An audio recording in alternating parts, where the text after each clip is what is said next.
Hello. Welcome to what I'm calling my journey as a dyslexic. My name is Alden Albino, and I'm so happy that you can join me on my series, as I'm calling the series, How I'm Learning to Speak and Read and Write French as a Dyslexic. I've started this series in hopes of helping fellow dyslexics, helping my school, and of course helping my country. I live in this great country called Canada. It's absolutely amazing. In Canada, we are a bilingual country where we speak either French or English, hopefully both. It's absolutely an amazing place. What has brought me to you guys today is simply I have been on a French course, struggling incredibly to learn this course. This had brought me to search to why I was struggling, and to, I guess, my pleasure and chagrin, I found out I was dyslexic. It both helped me clear up a lot of issues, but at the same time kind of created a problem for me, because for me, I decided I've always wanted to speak French, and I will get to the reason why that one kind of disturbed me a bit.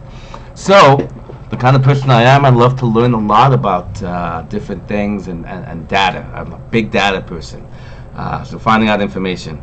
So the first thing I did once I found out I was dyslexic, finding out later in life, I went searching for answers and questions. So the first thing I found out was I'm not alone. In Canada, 20% of Canadians are dyslexic. So let's put that into perspective. 7.4 million Canadians are dyslexic. So here's the thing. If you walk down the street and you're not dyslexic, then 3 or 4 people you passed are dyslexic. One of those people is dyslexic, which is a high number, and surprisingly when you look at it. 1 out of 4 Canadians is dyslexic. That is a significant number. Now, I found that interesting, and I found some other interesting stuff. There's a chair for the Dyslexic of Canada, Keith Gray. He had made some amazing videos. One that touched my heart, talking about how difficult it was for him as a kid, and I totally understood what he was saying, and it touched my heart because I ran through so many difficulties as a child with dyslexia.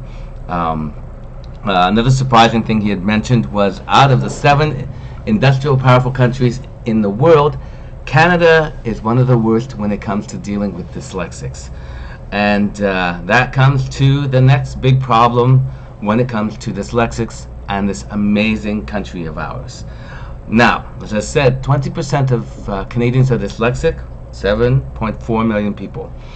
And here's where it starts to get tricky. So, I was looking through, again, the internet. I've gone to the Mayo Clinic and different places and different videos, and I will put down a lot of the places I went and their websites. One of them that really struck me is a person called Miss or Ms. Susan Barton, who's renowned when it comes to dyslexia. And in around the 19-20 minute mark of her video, she states that dyslexics, when it comes to foreign language, extremely tough. You may be able to speak it, but this is a statement. When it comes to reading and writing, not possible in a foreign language. And that becomes very tricky when we start talking about Canada. And why I say that is, in Canada, as I said, we are a bilingual country. But what has been happening is that to be able to get a job in the federal, provincial government of Canada, you must be bilingual. And what we do is we test for both oral and 2 written tests.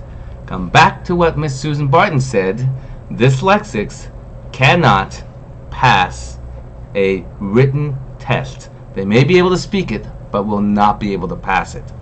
So this series is to not necessarily debunk her, because I've heard that word, but it is to find out how true that is, and what we should be doing as Canadians. And you will be hopefully helping me learn how to learn that foreign language, to help my fellow dyslexics, to help my school, and to help my country.